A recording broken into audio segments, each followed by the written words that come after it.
Welcome children. आज की worksheet number 46। आज इस वर्कशीट में हम चैप्टर 2 क्या हमारे आसपास के पदार्थ शुद्ध हैं इसकी पुनरावृत्ति करेंगे। कोलाइडल एक विषमांगी मिश्रण है जो देखने में समांगी मिश्रण जैसा लगता है। तो बच्चों, कोलाइडल क्या है? कोलाइडल मिश्रण एक विषमांगी मिश्रण है, परंतु देखने में कैसा दिखाई देता है? ये समांगी मिश्रण जैसा दिखाई देता है, क्योंकि इसके कणों का आकार वास्तविक विलयन के कणों से बड़ा होता है लेकिन निलंबन के कणों से छोटा होता है। तो इसके कणों का आकार वास्तविक विलयन और निलंबन के कणों के बीच का होता है। इसे कोलाइडल विलयन कहते हैं। ऐसे विलयन को हम कोलाइडल विलयन कहते हैं। कोलाइडल विलयन के दो भाग होते हैं, परिक्षिप्त प्रावस्था और परिक्षेपण माध्यम। जिस माध्यम में कण जो हैं वो फैले रहते हैं उसे हम परिक्षेपण माध्यम कहते हैं। और परिक्षिप्त प्रावस्था पदार्थ के वो कण हैं जो परिक्षेपण माध्यम में बिखरे हुए होते हैं। हमारे आसपास बहुत से ऐसे पदार्थ हैं जिनका उपयोग हम शुद्ध के रूप में करते हैं। ये दो प्रकार के होते हैं, तत्व और यौगिक। शुद्ध पदार्थ कितने होते हैं, कैसे होते हैं बच्चों? शुद्ध पदार्थ दो प्रकार के होते हैं, तत्व और यौगिक। तत्व कौन से होते हैं? तत्व एक ही प्रकार के कणों से मिलकर बने होते हैं और एकदम शुद्ध रूप होते हैं। सभी कणों की प्रकृति जो है एक समान होती है। एग्जाम्पल कौन से हैं इसके? सोना, चांदी, लोहा, एल्युमिनियम, ऑक्सीजन, कार्बन सभी तत्व होते हैं और ये सभी शुद्ध पदार्थ हैं। यौगिक, ग्लूकोज या जल यौगिक होते हैं। तत्व पदार्थ का वह मूल रूप है जिसे रासायनिक प्रक्रिया द्वारा अन्य सरल पदार्थों में विभाजित नहीं किया जा सकता। बच्चों, सरल तत्व जो है वो पदार्थ का सरलतम रूप है जिसे रासायनिक प्रक्रिया द्वारा अन्य सरल पदार्थों में विभाजित नहीं किया जा सकता, नहीं तोड़ा जा सकता। सामान्यतः इन्हें धातु, अधातु और उपधातु में वर्गीकृत किया जा सकता है। तो तत्व कितने प्रकार के होते हैं? तत्व तीन प्रकार के होते हैं, धातु, अधातु और उपधातु। अब हम यौगिक और मिश्रण में अंतर पता करेंगे। यौगिक क्या होते हैं? यौगिक वे शुद्ध पदार्थ होते हैं जिनका निर्माण दो या दो से अधिक तत्वों के एक निश्चित अनुपात में रासायनिक संयोजन विधि द्वारा होता है। अगर दो या दो से अधिक तत्व रासायनिक विधि द्वारा या रासायनिक संयोजन द्वारा एक दूसरे से जुड़ते हैं तो वो यौगिक बनाते हैं। यौगिक शुद्ध पदार्थ होते हैं जैसे नमक जो रोज हम खाते हैं, ग्लूकोज, जल आदि सभी यौगिक के उदाहरण हैं और यौगिक शुद्ध पदार्थ होते हैं। H2O जिसको हम जल कहते हैं, जिसका फॉर्मूला H2O में हाइड्रोजन के 2 परमाणु और ऑक्सीजन का 1 परमाणु रासायनिक रूप से संयोजित होते हैं। मिश्रण क्या होते हैं बच्चों? मिश्रण के निर्माण में कोई भी रासायनिक अभिक्रिया सम्मिलित नहीं होती, अर्थात रासायनिक अभिक्रिया नहीं होती। किन्हीं भी दो या दो से अधिक पदार्थों को किसी भी अनुपात में मिला दें। अगर हम दो या दो से अधिक पदार्थों को किसी भी अनुपात में मिला दें तो वो अशुद्ध पदार्थ कहलाते हैं और इन्हें हम मिश्रण कहते हैं। मिश्रण का संघटन परिवर्तनीय होता है, मतलब बदलता रह सकता है, बदला जा सकता है और पदार्थों को क्योंकि इसमें किसी भी अनुपात में मिलाया जाता है इसलिए संगठन निश्चित नहीं होता, परिवर्तनीय होता है। मिश्रण के में उपस्थित तत्व और यौगिक अपने गुणधर्म दर्शाते हैं। जिन तत्वों और यौगिकों को मिलाकर मिश्रण बनाया गया है, मिश्रण में उन यौगिक और तत्वों के गुणधर्म उपस्थित होते हैं।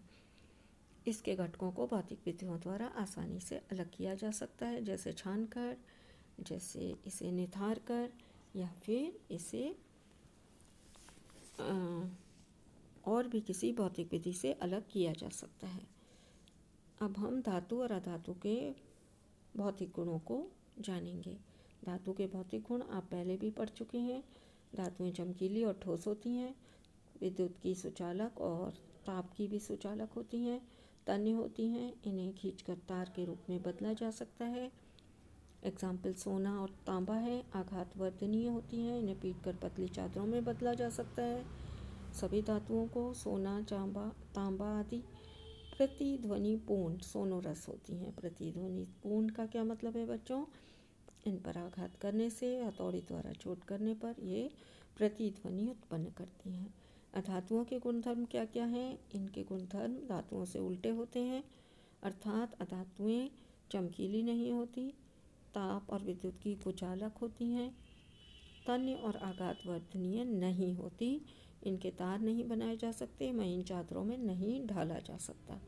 प्रतिध्वनि ये भंगुर होती हैं, भंगुर अर्थात टूटने पर या चोट करने पर ये टुकड़े टुकड़ों में विभाजित हो जाती हैं। प्रतिध्वनि पूर्ण नहीं होती, अर्थात किसी वस्तु से आघात करने पर प्रतिध्वनि उत्पन्न नहीं करती। सामान्यतः धातु द्रव्य नहीं बच्चों, यहाँ पर आएगा द्रव। सामान्यतः वस्तुएं द्रव अथवा गैसीय अवस्था में पाई जाती हैं। उदाहरण है hydrogen, carbon, iodine, bromine etcetera. ये सभी क्या हैं बच्चों? अधातुएं हैं। अब हम प्रश्न उत्तर देख लेते हैं। पहला प्रश्न है धातु और अधातु में अंतर स्पष्ट कीजिए। यहाँ पर आपको धातु और अधातु के अंतर लिखे हुए हैं, आप इनके भौतिक गुणों में अंतर लिख सकते हैं। यौगिक और मिश्रण में अंतर स्पष्ट कीजिए, ये भी आप यौगिक और मिश्रण में अंतर यहाँ पर दिए गए हैं उससे देखकर लिख सकते हैं। हम कोलाइडल विलयन व वास्तविक विलयन में अंतर कैसे ज्ञात कर सकते हैं? सचित्र स्पष्ट कीजिए। तो कोलाइडल विलयन और वास्तविक विलयन के गुणधर्म आपको लिखने हैं। पहले हम कोलाइडल विलयन के गुणधर्म बताएंगे। कोलाइडल विलयन विषमांगी मिश्रण होता है, ये स्टेबल होता है अर्थात स्थायी होता है। शांत जगह पर रख देने पर इसके कण नीचे नहीं बैठते, ये टिंडल प्रभाव दर्शाता है, अर्थात अगर इसमें टॉर्च द्वारा लाइट डाली जाए तो ये प्रकाश के पथ को दिखाता है। वास्तविक विलयन के कण बहुत छोटे होते हैं, ये प्रकाश की किरणों को या अपने ऊपर पड़ने वाले प्रकाश को नहीं फैलाते, अर्थात टिंडल प्रभाव नहीं दिखाते। वास्तविक विलयन सममांगी होता है, इसे छानकर इसके कणों को अलग नहीं किया जा सकता और ये स्टेबल या स्थायी होता है। इस प्रकार आप टेबल बनाकर कोलाइडल विलयन और वास्तविक विलयन में अंतर लिख सकते हैं। यहाँ पर आपको सचित्र व्याख्या करनी है, आपको टिंडल प्रभाव का एक चित्र यहाँ पर दर्शाना है बच्चों। वो चित्र कौन सा दर्शाएंगे आप? आपको ये चित्र बनाकर दिखाना है। यहाँ पर दो चित्र दिए गए हैं। ये वाला जो चित्र है आपका पहला, ये कॉपर सल्फेट है। क्या है ये? कॉपर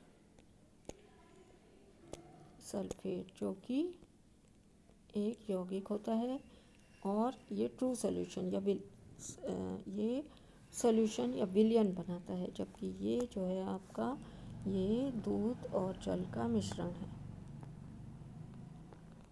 दूध व जल। तो दूध और जल में जब टॉर्च द्वारा लाइट डाली जाती है तो ये क्या दिखा रहा है बच्चों? लाइट के पथ को दिखाता है। तो ये क्या है आपका? कोलाइडल